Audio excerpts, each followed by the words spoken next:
Whilst I appreciate the support provided by the government towards the rural and maritime communities of our nation, I believe that it is now time that we as a government must work together on changing the mindsets of our people.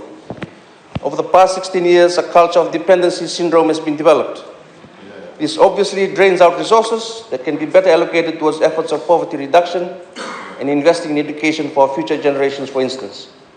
There has to be a concerted effort between the government partners and the private sector towards building capacity of our rural and maritime citizens to have confidence in themselves, make productive use of the resources that they own, and reinvest in their respective communities and thereby contribute to economic growth. There must be a change in mindset, a total paradigm shift, Mr. Speaker, sir, in planning for development at community level. This is an area that I intend to focus on in the next 12 months. Our people must be encouraged to instill a culture of wealth creation and innovation from an early age. We should not underestimate the capabilities that already exist in our communities. Women and youth empowerment, and even recognizing the talents of our children. Planning at community level should embrace this.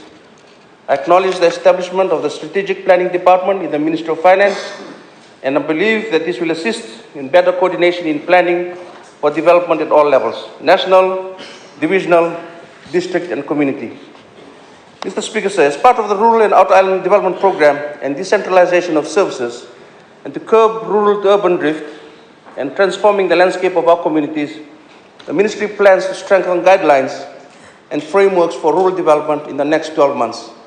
This will be done through a consultative approach, not only within government, but with all key stakeholders. But I differ with his concluding remarks that in the ministry we inculcated a dependency syndrome in the last 6 years. I beg to differ on that, Mr. Speaker, sir, because rural development is essential. We have huge potentials in rural Fiji, and therefore it is important that we create the environment for rural Fijians, Mr. Speaker, sir.